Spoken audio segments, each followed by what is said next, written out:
So hello and welcome to my third recap of this season.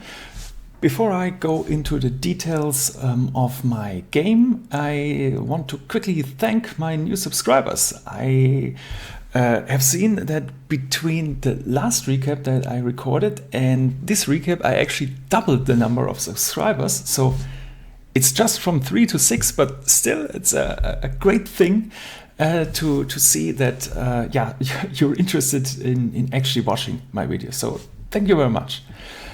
Now I want to quickly make a bit of a recap of how the season went. So this is the third game. In the first two matches, our team won one game, lost one game. So we are pretty much in slightly above the middle of the table, because there are a lot of teams that have the same score still. I mean, it's just after 2 rounds.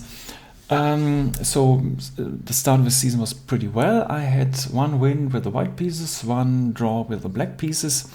So also for me, a fantastic start of the season, I have to say. Yeah. And okay, this is the third round. In the first 2 matches, I was on board 6. I forgot to say that. This third game I played on board 7. So that's why I have now 2 times the black pieces in a row. So because, I mean, when you're playing at home, you always have the black pieces on the odd boards. When you're playing away, you have the black pieces on the even boards. So because I switched between board 6 to board 7, I have 2 times in a row the same color of the pieces. So okay, it's the second game with the black pieces in a row, but that's also fine. This in the third round we played again team that is quite stronger, but okay, the last 2 boards they had substitute players, so they were actually not that much stronger than us. So my opponent had a rating of 1912, and I still had the rating of 1841 German rating. So I didn't know the rating during the game, because I did not expect that I was playing my actual opponent. I had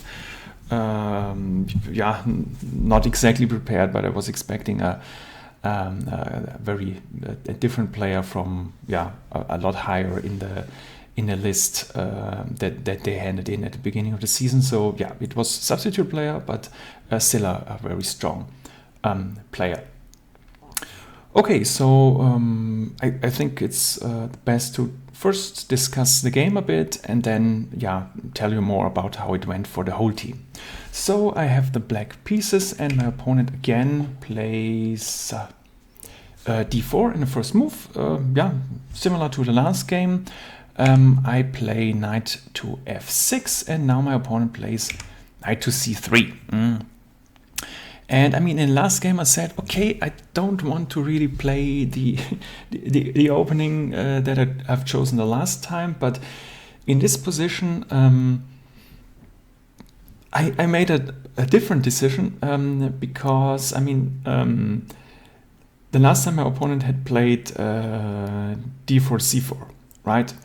And in the analysis after the game, so I made also some additional opening analysis or opening preparation a bit that I did not show in the video, of course. And there I learned, okay, it's strong for white when you have the pawns to c4 and d4. I mean, I'm a c4 player, so I kind of know that. But when you play d4 and knight to c3, this was apparently not that advantageous for the white pieces. I mean, it's a totally playable opening. But in the prep that I did, this was kind of an opening choice that seems to be more convenient for the black pieces. So I decided spontaneously, okay, not to play the King's Indian setup, but again play a kind of similar setup to the last time. So I played d5. I'm not super familiar with it, but I know kind of more or less what to do. So my opponent went bishop f4, and here I played c6. I mean, this is a bit of the setup that I was looking for. I mean, you can also play e6, or computer suggested a6. I mean, I just wanted to avoid any trouble with knight going to b5 at some point. And okay, it's just stabilize the central pawn, and okay. He plays e3. Okay, all normal moves. I move the bishop out to f5, and here he played f3. This surprised me a bit. I mean, I wasn't really prepared for that and did not really know what to do here, or what's his plan. I assumed his plan was playing e4, and having f3 as a support move. So I was not thinking about anything bad happening soon. So I just played e6 to open the diagonal for my bishop and to finish development. And then I was hit with g4. I mean, okay, now I know g4, that is an idea. But okay, I didn't know it in the game, obviously. So here's just one meaningful move, retreating the bishop to g6. He follows up g4 with h4, and here's also, I mean, okay, there are two moves. You can also play h6. You can play h5 or h6, but I decided to be a bit more aggressive and play h5. Okay, and here he solidified or clarified the position, played g5, knight has to retreat. I mean, there are different options.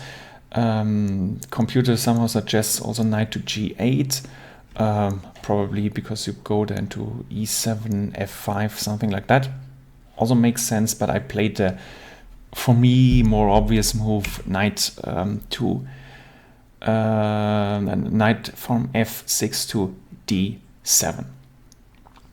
Okay, and here my opponent played bishop to d3, and this is apparently, not a terrible mistake, but this is already giving the black pieces a slight advantage. So I did not 100% realize that during the game, but I felt, I felt better, because this is kind of an opportunity to just again solidify the pawn chains like here, so that nothing can move. And I mean, then he has the pawns in front of my king side, but I mean, when the pawns cannot move, there's not that much of a danger. So I just exchanged the bishop, he took back with the queen, and I played g6, and now those two pawn chains are kind of immobilizing each other, right? So there is not really much threat from that advanced pawns. I can, in principle, just move the bishop, short castle, and then nothing. I mean, something can happen, but there is not a quick threat. And I mean, what can he do? Short castling is pretty impossible. Long castling is totally possible, but then I can push here the pawns. So I felt not that bad in that situation anymore. Okay. My opponent did long castling. I mean, that was kind of expected by me, but here I realized that there are still some issues in the position. So the issue is, initially I want to play bishop g7 and short castle. The issue is why I didn't do it. I can just spoil that already. So my fear was, when I play bishop to g7, that he is playing bishop to d6 and stopping me from castling. And okay, one idea that I also have seen is moving the knight to b6, so that the queen attacks the bishop. He cannot really support it, but then the bishop can retreat somewhere on that diagonal. I mean, okay, so what I'm seeing right now is that there's not really a good retreating square, because I mean, those are the three options. So when the bishop goes here, you can place a second knight somewhere. I would have placed it here. And then the bishop yeah, is not 100% forced to trade down, but yeah, in the end the bishop cannot really escape. So you can put the knight here, and then the only square where the bishop can avoid being taken immediately would be that, and then you put the next knight here, and then the bishop is, yeah, traded down in some way. And when the bishop goes instead here, you can in principle play the same move. Yeah, also knight here, yeah. And when the bishop goes straight away here, you can go here. Yeah. And when the bishop goes back on one of those two squares, knight a6 is again stopping it. So yeah, all that is not really a threat. You can just move the bishop here, but I was afraid of the bishop going to d6 and then still blocking my short castle. But this is actually a very bad move when white goes bishop d6. So yeah, I've seen I've seen things that don't work. Yeah. And then another option that I thought, okay, maybe I can play the knight straight up by to b6, so that the queen is protecting the d6 square, and the bishop can then go to g7. But the issue is here, of course, the knight was protecting the e5 square, and now the bishop is attacking here. The computer says it's still pretty okay, but for me that looks really bad. The rook has to move, I cannot really castle anymore. Yeah, so even that is not that bad, but okay.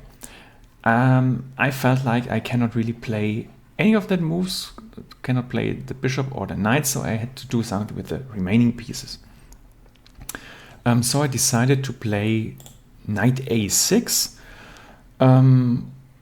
Also not really a bad move. I mean, it's developing the knight to the only square where I can really go.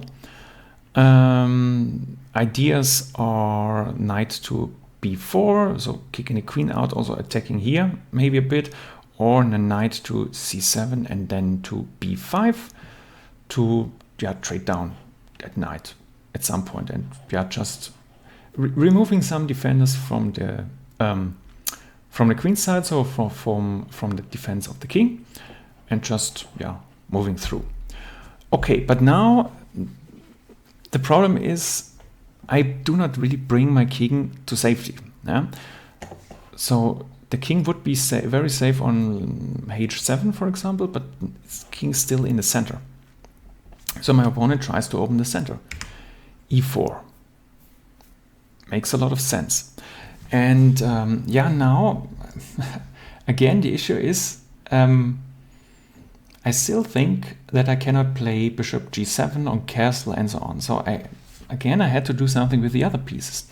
And then I came up with the idea, okay, maybe move the queen out. So where should the queen go? Okay, here the queen cannot go. There the queen can be attacked by the knight. Okay, then let's move the queen to a5. I mean, the queen attacks here. You can move the knight here. It's already a threat to win a pawn, right? So there is a threat, but not really a bad threat. But okay. Then my opponent plays king to b1, a standard move. And here I was thinking, okay, how can I really continue? I was thinking about a lot of ideas, like bringing the second knight, so knight to b6, so that I can place both knights to the c4, to c4 and b4 squares, and I was also thinking about bringing the bishop to b4, so just bringing all the pieces out there to attack the king. But I mean, nothing is really that forcing, and I was like, maybe it's at least not working right away, and maybe it's not that good. I don't know. So I also was thinking about long castles, because I was a bit afraid of what is happening on king's side. I mean, somehow it's not really working, and like he cannot really open too much at the moment. But okay, in principle, maybe just moving the king to the queen side is also an option to avoid the king getting attacked too much. But I fear a bit that this bishop is protecting the b8 square. So I cannot really retreat the king to the corner. Also, I mean, he can exchange once on d5. So when I take back with the c-pawn, the king is pretty open on c8 after long castles. So it's all not that great. So I play again some kind of waiting move. Rook to c8. Idea is when this c-pawn is gone, the rook can maybe sacrifice at some point on a c3 knight. This is a typical idea in some openings where white does long castle and you attack on the queen side, but yeah, somehow it's also a waste of a tempo. Okay, and this is already bad, so now it's suddenly 0.8 against me. Yeah, before I had a slightly advantageous position. Now it's well, it's going close to well, not really losing, but it's already a lot worse. Okay, now Stockfish decided it's just 0.66, but okay, it's it's jumping around somewhere between 0.6 and 0.9. Okay. So what did my opponent do? He retreated the bishop to d2. So now I have to somehow react. Leaving the queen there in the diagonal is probably not the best, so I decided to retreat to c7. Probably moving the queen to b6 would be better. Then you can play something like the bishop to a3, but okay. Knight a4 also protects this pawn and takes the queen, and I don't know. So, okay, not the best, but also not the worst. But here I was already thinking a lot about, okay, what could be now the threats of my opponent? And here the very clear threat is that my opponent is just pushing this f pawn. So f4, f5, and suddenly when the pawn is on f5, they can exchange the pawns everywhere, and then my king is really exposed. Yeah. So I was thinking about ideas how to prevent this f-pawn push, and I really cannot prevent it at the moment. So, but my opponent also did not see that it's so simple to just push the f-pawn through. So my opponent played knight to h3. Yeah. Okay, and here you can apparently just play the bishop to g3, the bishop to g7 and short castle, and everything is kind of fine. But here I made like a follow-up mistake. So here I played bishop to d6 because I thought it's super important to be on that diagonal. Go here because then the bishop can go to f4, but I mean not right away. But the pawn can go to f4. Yeah, right. The bishop. This stops the bishop or the knight going to f4. But yeah, I mean the threat is that the pawn goes to f4. So yeah, it's not really helping it to stop the real threat. And this is a pretty bad move actually. Why it's so bad, you see in a few moments. So my opponent decided then to trade once on d5. Here I had again a new issue, so I cannot really take with the e-pawn because then the king is just getting attacked immediately. Taking with the c-pawn is also a bit dangerous because then you can play something like also rook to e1, and then this e6 pawn is pinned, right? So if you make something like this,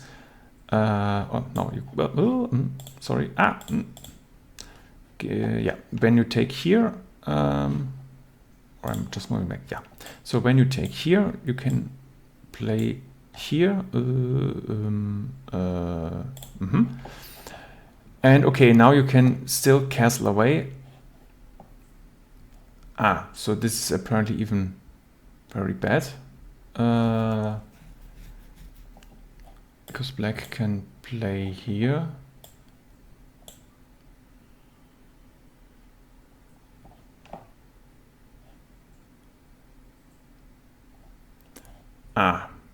Interesting. So then you can just calmly castle or put the knight here, and then black is a lot better. Okay.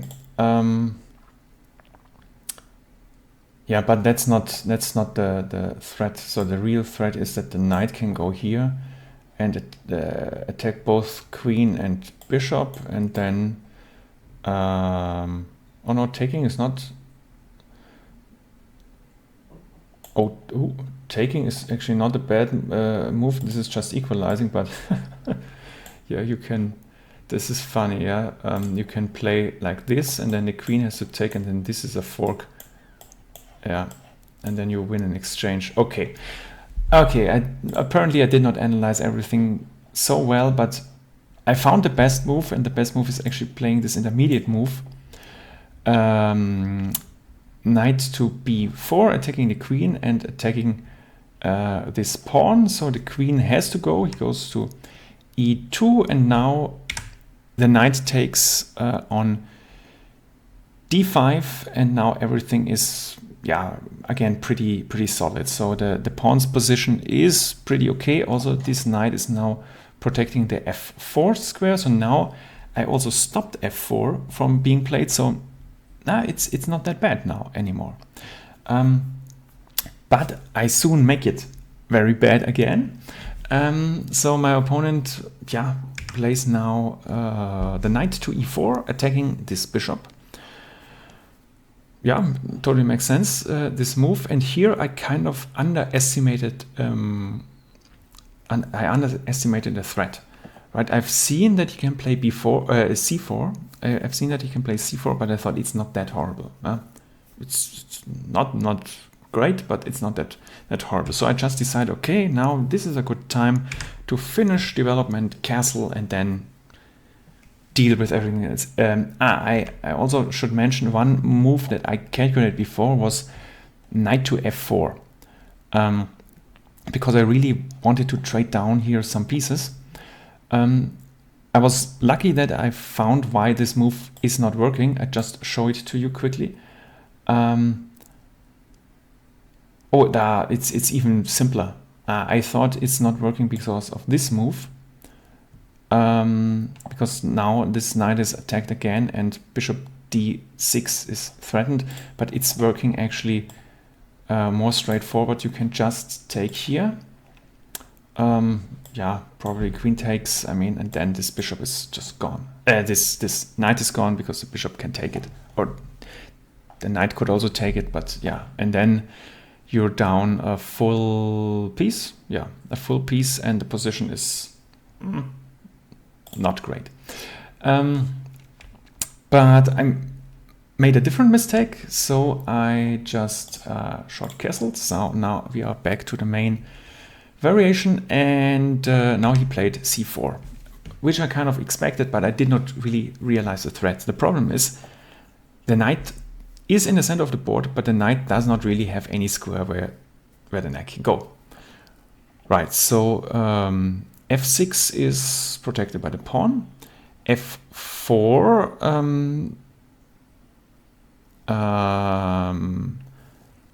how exactly is f4 is now protected the way I showed you by playing the queen to h2. Okay, e3 and c3 are obviously protected. b4, yeah, you can go there, but then c5 splits the protection of the bishop and the knight. And when you go to b6, also c5 is forking knight and bishop. So the only square that was still possible to move the knight was the e7 square. The problem is also in this position you can play c5. So he didn't play it, but you can play c5. And I was thinking about placing the bishop here.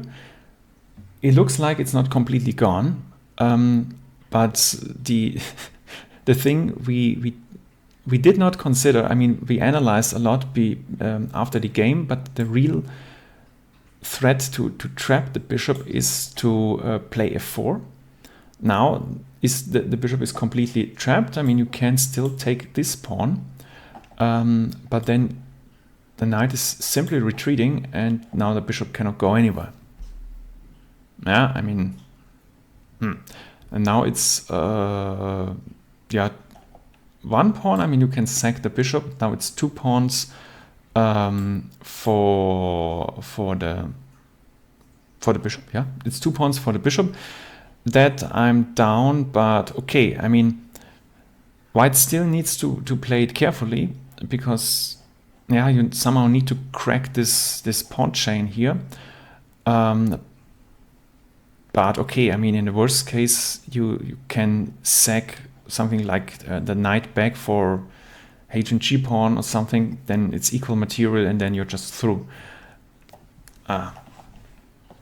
Yeah, probably something like that works. I mean, this is not really looking very healthy, and my attack on the queen side is not started at all. So okay, but I have to go back to the position. Yeah, this is the right position. Here, c5 would have simply won the game. Yeah, but to my surprise, he took with the knight on d6. Yeah, and now it's not exactly equal, but it's, yeah, it's an okay advantage for white. So it's not completely won. It's a good advantage for white still, but it's not totally and easily won. Now I had to take back with the queen. He played the bishop to f4. I have not much options, not many options. So queen to b4. He attacks the queen with pawn to a3. Again, I have to move the queen to a5. I did move the queen to a5 because I thought, okay, queen to f5 is a check, and maybe he misses something. I don't know. I mean, there might be some tricks. Okay, now he played, yeah, very aggressive, but also a bit strange for me. Bishop to d6. I have to protect the knight, so the f rook to e8.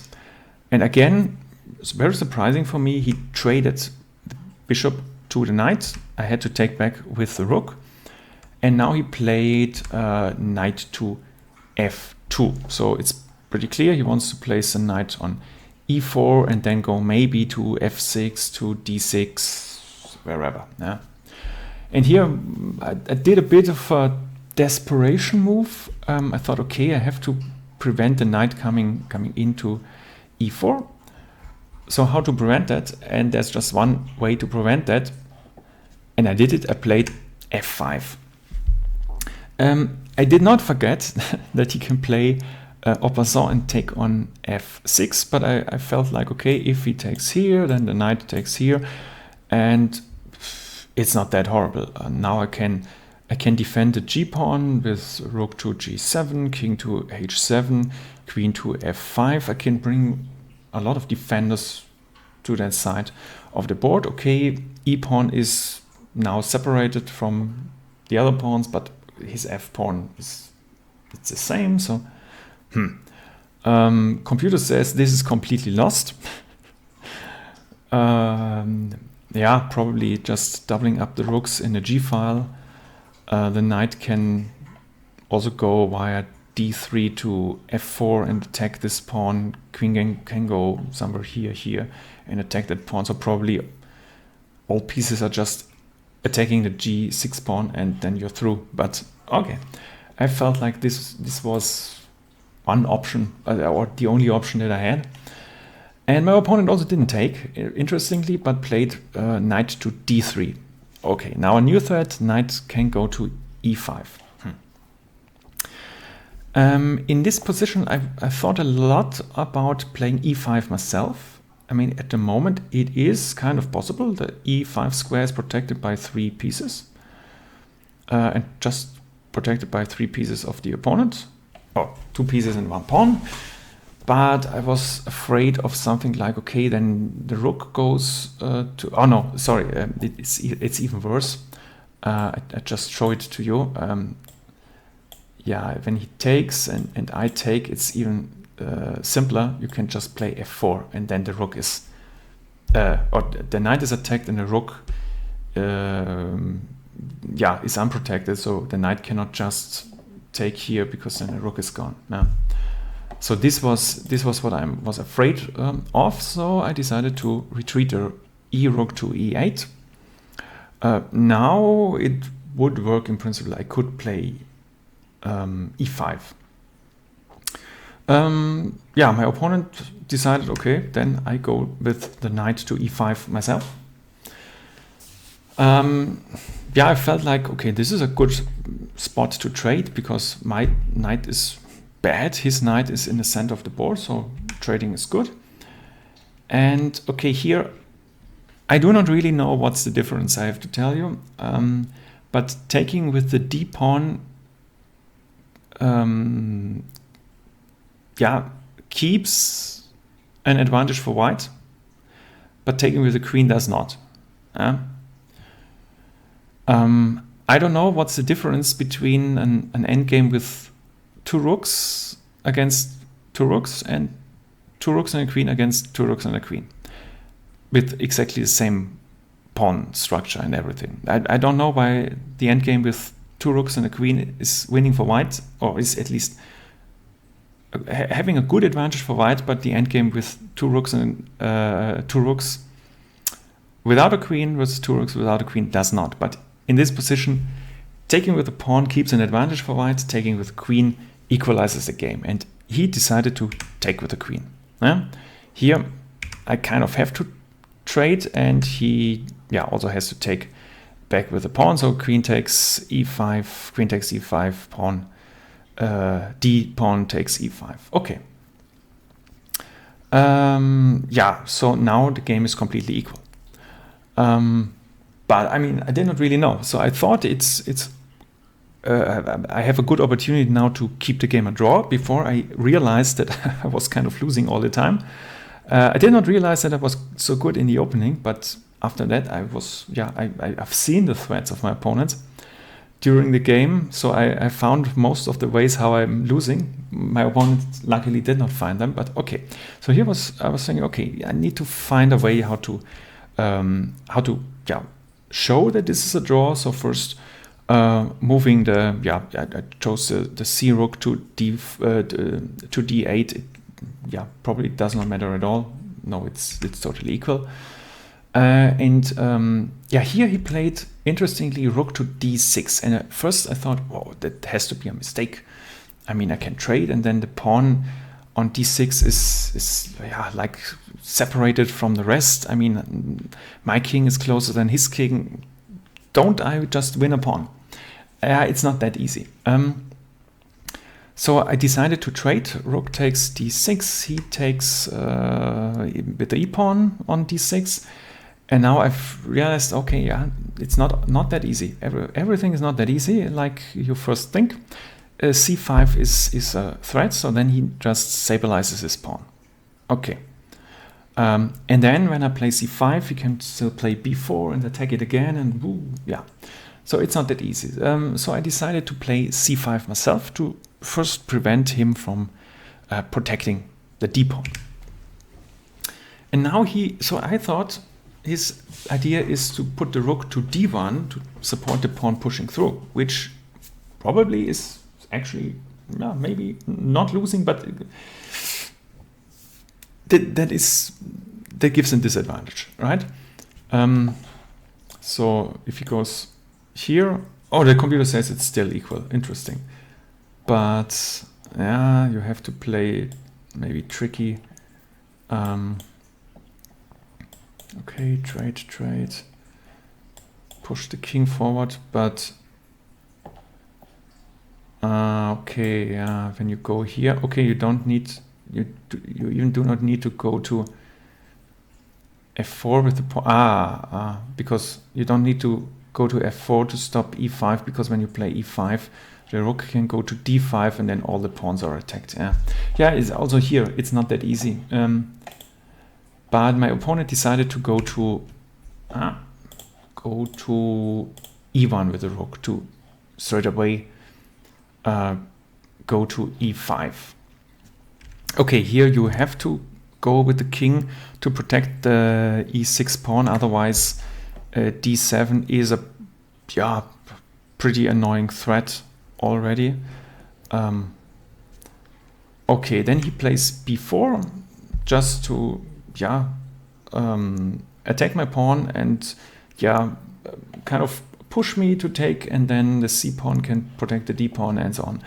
So I didn't want to allow that, so I played b6. He played rook to e5, again more attack on the c5 pawn. Here there are two options, attacking the d pawn with rook d8 or going rook c8. I thought that it's important that my rook stays on the 7th rank, so I didn't want to play or comes to the 7th rank. It's not at the 7th rank at the moment, but I didn't want to go rook d8, rook takes d6, because then the 7th rank is unprotected. And when he trades here, I just show it to you. I thought when this is played, you play this and this and this and this. He can just play like this with check, and then he's winning the pawn. Apparently, computer still says this is a draw, but I mean, I'm a pawn down here, very annoying passed pawns, so I wanted to avoid that. So instead of that, I went with a rook to c8, because now he plays as expected d7. Then the rook has to go back. Then he trades here. Then in this position, first I thought about b takes c5, right, as I showed you in the variation before. So I mean, okay, he played as expected b takes c5, but when I play b takes c5, then the c pawn is a passed pawn, so I don't want that. Yeah. So instead I say, okay, I take with the rook on d7, and when he does the obvious, so c takes b6 and I play a takes b6, then he has no passed pawn right away. I mean, this doesn't really help, because now my opponent played the rook to b5, and now I realize, okay, I somehow have to trade that pawn, and then he gets a passed pawn anyway. But okay, because protecting this pawn with b7 does not, with rook b7 doesn't really work, because then he can just play c6 and then this pawn is gone. Yeah, then it's really bad, and it's probably very lost. It's maybe it's not that easy to win as the computer wants me to believe, but okay, but I mean, you win the pawn and then he has two passed pawns here. So instead I went I went to rook to d4, attacking this pawn, also attacking this pawn, so double attack. He takes my pawn on b6 with the rook. I take the c pawn. Rook takes c4. Maybe the other would have been better. I don't know. Computer says both is equal. Whatever you do, it's zeros. The computer always tells you whatever you do is zeros, because the computer can hold any position here. But I don't know. I felt like I have to stop at least one of that passed pawns first before I create my own passed pawn on the king's side. And now my opponent played. This is actually the 40th move. So now we got extra time. My opponent played rook to b7 check. And here was first, okay, I'm just running the king over here because I have to stop this pawn, or maybe I go in the center, then I can still decide, do I go for this pawn? I could do everything. But then I felt like, okay, if I play king e8, rook g7 is just attacking this pawn, and then this pawn is hanging, and the g pawn is also a passed pawn, and then he has a passed pawn on a G file here and on the A file there. And yeah, I was very afraid of this situation, because I mean, end games where there are passed pawns on both sides of the board are very dangerous, because I mean, okay, I have still a rook that can switch the side of the board, but the king cannot. So this kind of forces my rook to stay on one side of the board. I was very afraid of that. So I moved the king to f8. And then my opponent played rook to b8, check again, and offered me a draw. And in that position, I took the draw, because I calculated what happens when the king goes out, and everything felt like, oh, this is bad for me. So I was convinced I had to do something like playing rook f7, rook f8, and I also felt like my opponent was playing something like king f7, king f8, king f7, king f8, and my opponent playing something like rook b7, rook b8, rook b7, rook b8. So I took the draw. Actually, this is a bit the position where the computer is a bit struggling. So now it says equals again. After making the move, it was very convinced that this is something like plus 0.3 or even higher for the black pieces. So, okay, but yeah. Yeah, I don't know. So maybe so this was the end position. Sorry, this was the end position. But I just want to show you what the computer thinks what's happening in that position when you play king e7, and now the computer says the only move that's not losing is rook back to b4. So I just want to show you what happens when my opponent would have played like I feared. So now you take here,